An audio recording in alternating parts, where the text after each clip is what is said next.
Mas eu não acho justo fazer uma análise apenas do jogo. Acho que tem todo um contexto, todo um cenário que a gente precisa falar sobre o Flamengo. Primeiro, o Flamengo estava recheado de desfalque.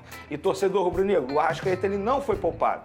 O Arrascaeta não tinha condições de jogo. Se ele tivesse sido poupado, ele ao menos estava no banco de reservas para entrar durante o jogo. Ou seja, fisicamente falando, ele não tinha condições de jogo. E não era só o desfalque do Arrascaeta. Era o desfalque do Pulgar, era o desfalque do Gerson. Fala pessoal, sejam muito bem-vindos ao Flamengo Informa.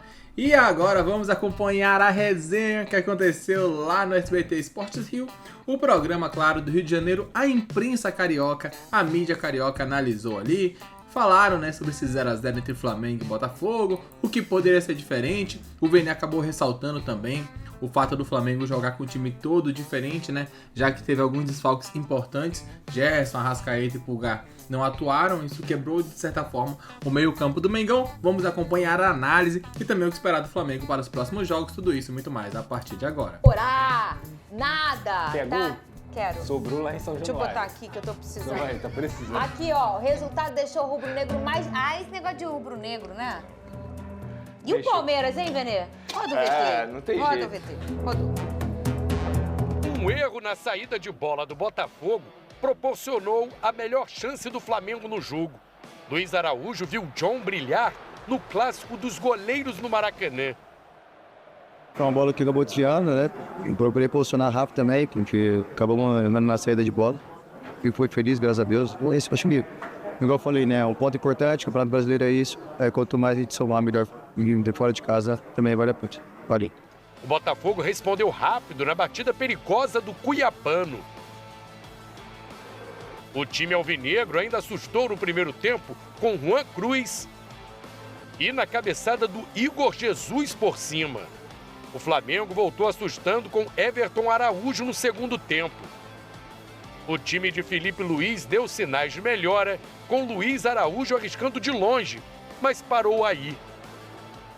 Tivemos menos de 72 horas para descansar. E óbvio que enquanto a perna está fresca, dura, a saúde dos jogadores, o futebol está ali.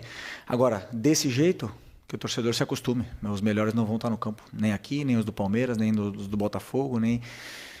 É simples assim, né? O Botafogo teve o melhor momento no jogo quando Marlon Freitas obrigou o Rossi a fazer essa boa defesa. Logo depois, o goleiro salvou de novo na cabeçada do Jair.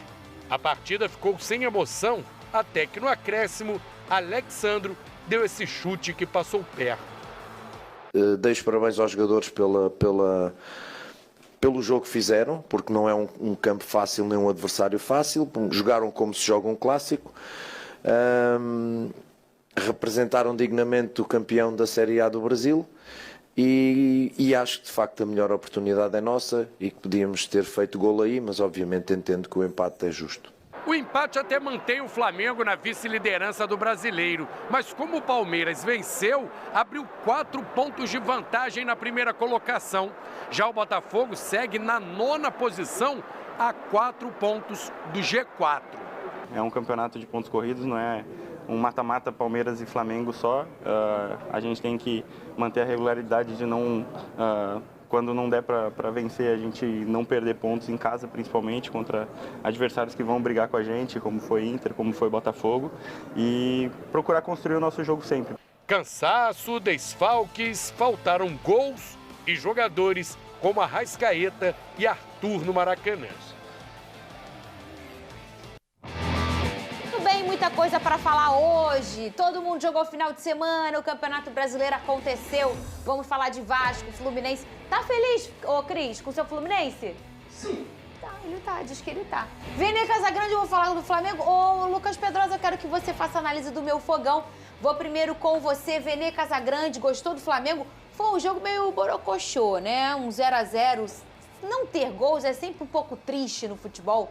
Mas o que você conseguiu ver de bom no seu Flamengo, Vene Casagrande? Boa tarde para você. Boa tarde, Fernandinha. Boa tarde, doutor Pedrosa, após a campanha de vacinação aí. Vamos lá, Fernandinha. Analisando o jogo em si, não tem como eu dizer que eu gostei do Flamengo. Mas eu não acho justo fazer uma análise apenas do jogo. Acho que tem todo um contexto, todo um cenário que a gente precisa falar sobre o Flamengo. Primeiro, o Flamengo estava recheado de desfalque. E torcedor rubro-negro, o Arrascaeta ele não foi poupado. O Arrascaeta não tinha condições de jogo. Se ele tivesse sido poupado, ele ao menos estava no banco de reservas para entrar durante o jogo. Ou seja, fisicamente falando, ele não tinha condições de jogo. E não era só o desfalque do Arrascaeta. Era o desfalque do Pulgar, era o desfalque do Gerson. E todas as vezes que o Felipe Luiz não tem o Gerson e o Arrascaeta ao mesmo tempo, o que ele faz? Ele utiliza um esquema que é esse que ele utilizou justamente contra o Botafogo. Um 4-2-4, que não dá certo. Nas 3 vezes que ele tentou, não deu certo. Mas eu entendo o Felipe Luiz. Ele vai fazer o quê? Ele não tendo os 2 principais jogadores do meio de campo e, além disso, não tem o Pulgar, que é um jogador que faz muita falta. Nada contra o Everton Araújo, mas são jogadores com características totalmente diferentes.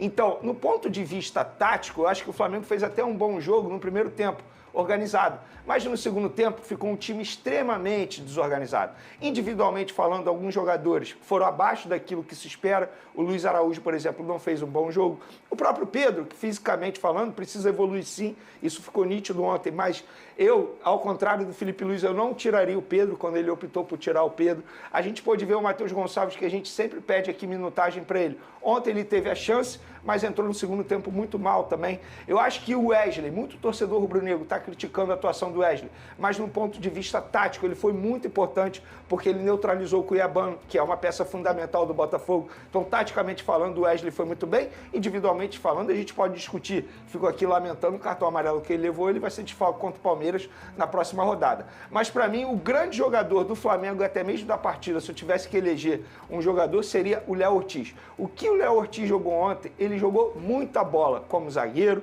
jogou como volante, fez todas as funções, deu passes importantes. Outro que foi muito bem também, o Alexandre. Assistiu o Alexandre em loco, de perto, é uma aula de futebol. Joga muita bola o lateral esquerdo do Flamengo e é por isso que o nível cai tanto quando ele não está à disposição e entra o Ayrton Lucas. Então, acho que esse um empate foi muito justo. Óbvio que eu lamento, porque eu queria ver gol. O empate com gol acho que seria mais bacana para o público, para a torcida do Botafogo, que fez uma bonita festa, embora fosse minoria, obviamente. A torcida do Flamengo também fez uma bonita festa, mas o empate em si, ele não foi injusto. Pelo contrário, foi um empate muito justo. E ali no segundo tempo, acho até que o Botafogo ficou mais perto de fazer o gol do que propriamente o Flamengo.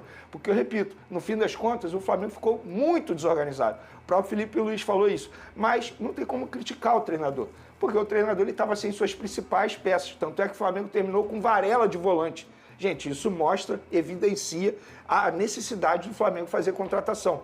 E a partir de hoje eu tenho uma opinião diferente do que eu tinha anteriormente. O Flamengo não tem o melhor elenco do futebol brasileiro. O melhor elenco do futebol brasileiro hoje é o Palmeiras. E a partida de ontem evidenciou isso. E é por isso que o Flamengo está em busca de reforços. Porque o elenco do Flamengo é desequilibrado. Os pontas não têm saúde. O Flamengo está buscando reforços justamente para diminuir a média de idade do elenco atualmente. Os jogadores não têm saúde. Quando eu falo saúde, é porque eles se machucam a todo momento. E isso a gente vê aí nesse começo de temporada 2025. Então, assim, particularmente falando, eu acho que o empate foi justo. Eu não esperava uma grande partida nem do Flamengo, nem do Botafogo. 2 equipes desfalcadas e que vêm de jogos extremamente desgastantes. Então, Fernandinha, é isso. Infelizmente, a gente viu um empate sem gol. O empate com gol seria mais bonito. No Botafogo, o Lucas Pedrosa, o botafoguense ficou animado com a atuação do Arthur na Libertadores contra os Estudiantes. Só que pela semana a notícia ruim veio. O Arthur, por questões clínicas, não ia poder enfrentar o Flamengo. Então aquele ponto de esperança de ter um jogador que é vertical, que chega perto do gol e tudo mais, e até com um belo tipo de jogo, flutuando ali, o Arthur acabou se encontrando nos últimos 3 jogos, não tinha mais. E a escolha do Renato Paiva, treinador do Botafogo, foi colocar o Alan no lugar do Arthur. Mudou para uma configuração aí com 3 volantes. E eu queria saber se você acha que ele acertou e o que você achou do meu fogão. Eu vou dizer aqui uma coisa. Que partida fez o Alan? O Alan foi, assim, um mordedor, ele foi um intimidador, ele foi um procurador, ele fez tudo que um jogador, na função dele como volante, precisa fazer. Eu achei nota 10 o Alan. Lucas Pedrosa, gostou da atuação dele e gostou do meu fogão, Lucas Pedrosa? Vamos lá, eu acho que no primeiro tempo o Flamengo teve mais controle, teve uma partida tática natural também, porque tá jogando dentro de casa, a verdade é essa, o Maracanã é a casa do Flamengo, então se o Botafogo for olhar projetando a tabela, ele conseguiu um ponto fora de casa contra uma equipe que está disputando o título. Agora, dentro de campo, eu diria principalmente no segundo tempo, o Botafogo teve oportunidades até mais do que o Flamengo. O chute do Marlon, teve uma cabeçada, se eu não me engano, do Jair também, que foi uma defesa do Rossi. Eu acho que o Botafogo jogou melhor no segundo tempo do que no primeiro. No primeiro, esperou, respeitou muito mais a posse de bola do Flamengo, que foi um pouco mais envolvente, teve mais finalizações dentro da partida. Então tá aí, né? Tá aí um pouco do que foi comentado, um pouco do que foi analisado. O Pedrosa vai falar agora sobre o Botafogo, não é tão interessante pra gente, né? Mas é bem isso mesmo, o Flamengo no começo é aquilo. Aquela intensidade, aquele bafo, aquele sufoco contra o adversário. Se faz o gol, maravilha. Se não faz, não tem perna pro segundo tempo, né? Porque gasta tudo naqueles 20, 30 minutos iniciais. Tanto é que o Flamengo cai muito de rendimento na volta do intervalo. Arrisco eu dizer até que o Botafogo foi melhor realmente na segunda etapa. Teve mais chances, como já foi ressaltado aí pelo Pedrosa. Então eu quero saber o que vocês pensam. Comentem abaixo, é importante saber a opinião de vocês. Daqui a pouco traremos mais informações, mais debates.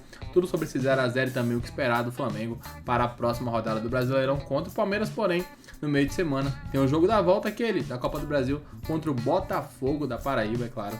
A gente vai trazer tudo isso e muito mais daqui a pouco aqui no canal. Deixa o like, inscreva-se, um grande abraço, até logo mais, valeu!